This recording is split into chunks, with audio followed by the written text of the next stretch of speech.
Callisto Entertainment presents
What's up, guys? Welcome to another edition of the Game Inspector Halloween Special number 3. I actually wanted to do one last year, but unfortunately I was working so much I didn't get a chance. So, figured I'll do one now. So today's game is a game I believe one of my best friends growing up gave it to me, and this game is one of the few games rated M for mature. And of course, since it's Halloween time, it's a pretty scary game. It's a horror game. It's actually technically a horror beat 'em up, which is pretty awesome. For those of you who watch my streams and everything, I play a lot of fighting games and beat 'em ups in Streets of Rage, but you know, yeah. So this one is Nightmare Creatures for Nintendo 64. This was also released on PlayStation 1 and PC, so I'm just gonna show you what it's like. Let's get it. Alright, Nightmare Creatures, made in 1998 by Activision. As you can see, this game takes place in the 1800s. Now this part's kind of funny, all the monsters, but a bunch of them beating themselves up. So here we go, the game. I'm going to go right to the options. Usually immediately you want to turn the brightness up, because this game is pretty dark, kind of like Doom 64. Except I think on that one, the original, you turn the brightness up, I don't think it even really helps that much, at least in my experience. So yeah, you also want to turn off the adrenaline, because if you don't fight monsters for a while, you actually lose health. So as you can see, also there was 2 characters you could choose from. So here we go. I'm fighting a zombie right now. The trick is you want to try and cut him in half because he will get up again. Apparently I just only cut off his foot. But yeah, the controls are a little weird, because you know it's N64, there is only one joystick on there, so that controls the camera and your movement, so it is a little awkward, especially if you're used to more modern games where you have 2 joysticks. I'm even at that point, even though I mostly play retro. I'm using a regular N64 controller, I'm actually using this. Now there's a couple of these online. Those of you who don't like the original N64 controller, definitely get this. And this is actually pretty cool to use if you want to play Sega Saturn or even Sega Genesis, you could actually do A, B, C, X, Y, Z. And then I believe the Saturn has triggers. So yeah, it's pretty cool, and the Z buttons is 2 on top, so pretty awesome controller. This one's for the computer. Yeah, I just picked up some items. You get a gun. I believe there are other guns in the game. The way it works is you don't pick up ammunition. It's just, I technically have 2 guns, but really I have 2 bullets. And then if you saw 2, there's orbs that give you health. The smaller ones only give you maybe about a quarter to a half, something like that, and then the bigger ones give you a lot more.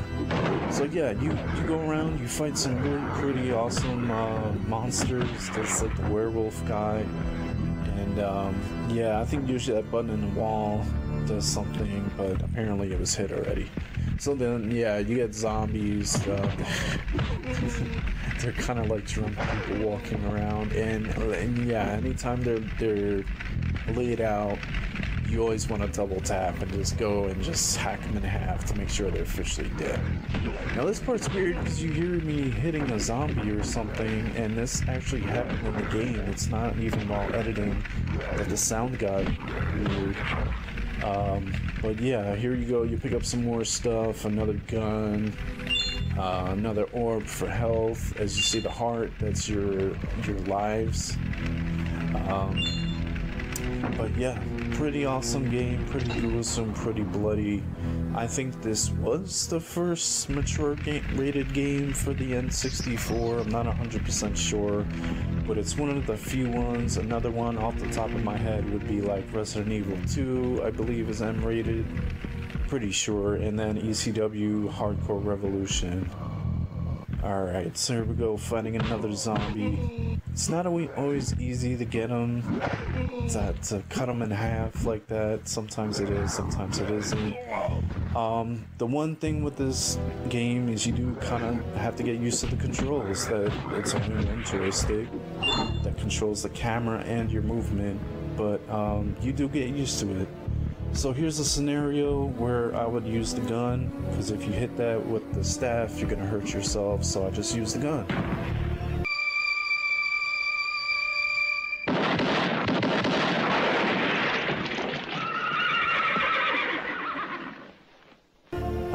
I usually save it for stuff like that, or, you know, boss battles or harder monsters that take way more hits. Yeah, I usually save it kind of like Resident Evil 4, at least the original, where you would save the gun for like emergencies, kind of like that. Because again, you're not gonna always find it. You know, in the earlier stages, yeah, but later on, yeah,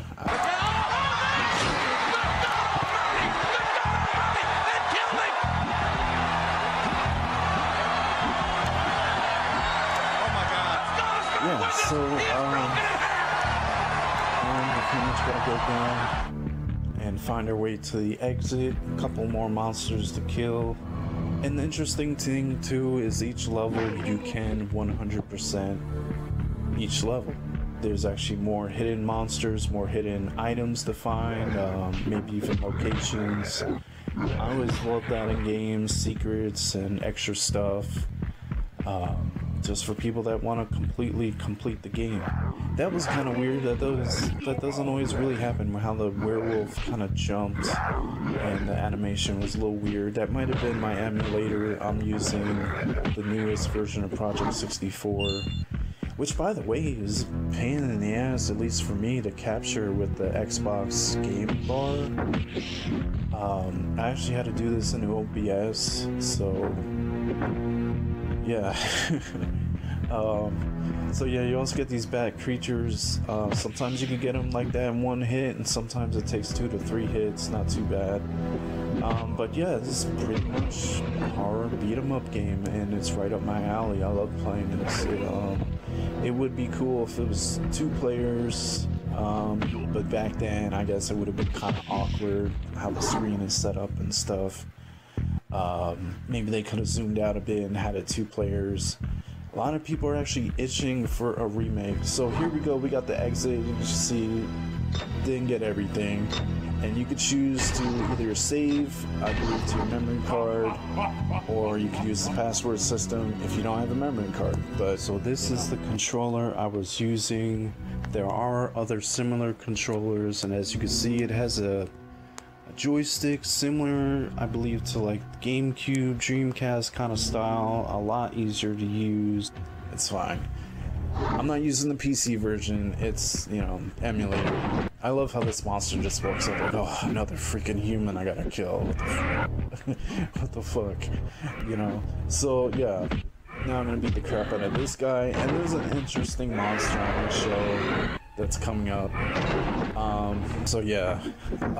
As you play, it will show you combos. And from what I remember, when you get to the final boss, which you actually do see a glimpse of in this level, you beat him, from what I remember. I never actually beat him, but you beat him with special combos, because after a while you do learn more.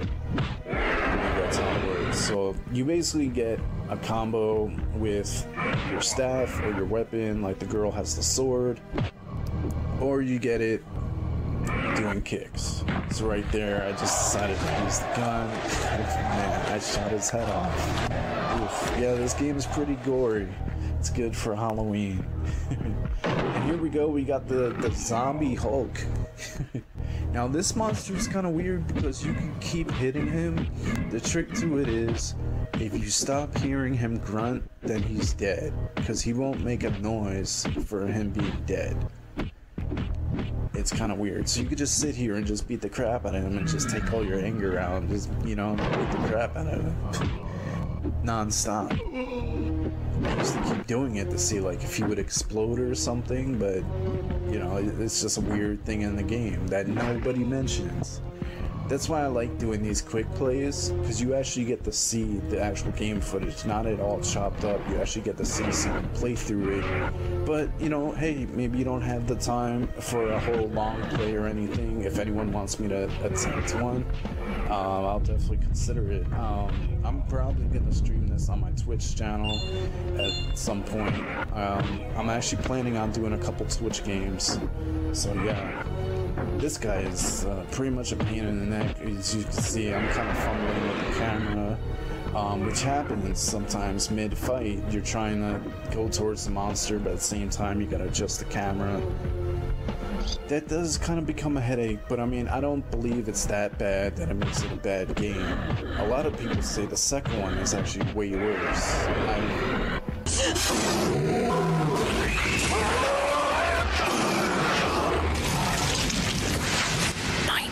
Just rated M for mature. Briefly, I think one time played the second one. It's only on PlayStation and maybe PC. It might even be on Dreamcast, or Sega Saturn, probably Dreamcast. I'm not sure, but yeah, that one I heard is a lot worse. It's kind of, I guess it's kind of like where Fighting Force 64 or Fighting Force for PlayStation was pretty awesome, and then the second one they made it where you only play as one guy. I may talk about that in the future, we'll see. That's another pretty good N64 game. So yeah, you could also go through your items as you're playing. You don't have to go to a menu or anything. I believe you hold the R trigger. Go back down, it's the R button, but you know, I'm gonna call it R trigger, and then you just use the D-pad and just cipher through your items. Now the interesting thing too is you could actually walk around and stuff with the D-pad, which is kind of weird. It would have been cool if you could choose one for the camera. Probably the D-pad would have made more sense, and then one for moving around. That's how they could have done that, in my opinion. Maybe there is a way to alter that. I'm not even sure. So here we go. I just hacked another zombie. It's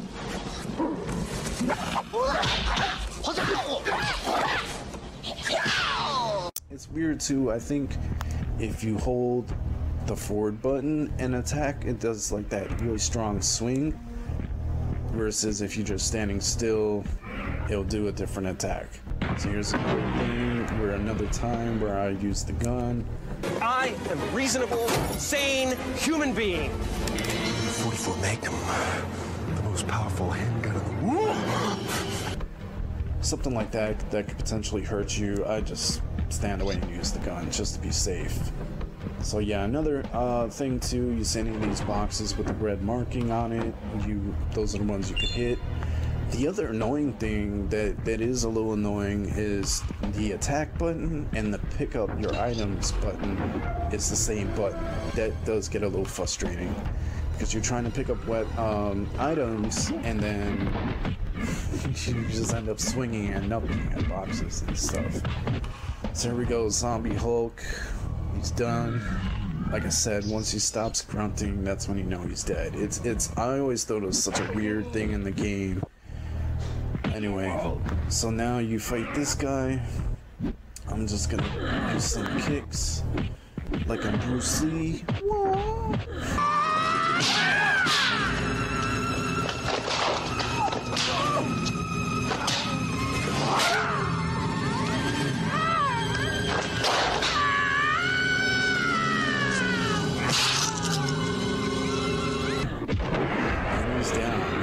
Got another zombie Hulk. I always thought it was funny how you hold back and he just leaps back, but it's cool, you can kind of do that to kind of just give yourself some health. Anyway, so yeah, now I'm gonna beat this guy up. So basically the whole premise of the game is that the boss guy, which you're gonna see in a little bit, it's something like he tried to create some kind of potion to make himself a superhuman or to create superhumans, and it failed and it made all these undead monsters. So it's your job to just go and beat them up. I mean, that's pretty much how most beat 'em up games are. There's bad guys and you just gotta go around and beat them up. The type of games I enjoy. So alright, that zombie's dead. Oh, I missed that one. And yeah, this is another interesting thing where the camera and moving around tends to get a little annoying. Maybe not so much here. There was another part, I believe. Anyway. But yeah, I mean, the atmosphere of this game is pretty awesome. It's so dark, the music is dark, the soundtrack, I have it uploaded. Apparently I'm the only one that uploaded the N64 version of the soundtrack. It's just more nostalgic for me. Kind of gave you guys all a teaser just making that playlist. I was just playing through it and I was actually looking for the songs to use in this video. I was like, oh, they only had the PlayStation versions, and I don't remember those because I didn't grow up with that. So yeah, that's why I use the N64 versions, and that's why I'm uploading them. So there you see, that's actually the bad guy of the game. That's the final boss. So The bridge is out! What? The bridge is out! pretty cool. You kind of get to see him in the beginning. There he goes, running away. And those jumps weren't too bad. Oh, this is the part where the camera and movement kind of get annoying right here. So yeah, it gets a little awkward, but like I said, you get used to it. Maybe the PlayStation or PC version is maybe set up better where you could actually control the camera and yourself separate, like a more modern game. Alright, so another stage down. Again, you can save and use passwords. And this text comes up as we go on to the next stage. So I'm pretty much gonna leave it here. Pretty awesome game. Alright, so that was Nightmare Creatures for the Nintendo 64. Pretty awesome game. And it fits in with the Halloween theme. So, definitely a game you should check out. And by the way, I recently uploaded, kind of like as a little teaser, the soundtrack. So make sure you check out this playlist, whether you grew up playing a game or you're just curious. It's awesome. I know some people uploaded the soundtrack to the PlayStation 1 version because it's a little bit better, but for N64, for those who grew up playing this one, it's more nostalgic. So yeah, comment down below, let me know what you guys think about the game, and if you played it, your experiences with it, what you think of it. And as always, don't forget to like, comment, subscribe, and share. see you guys next time. Happy Halloween.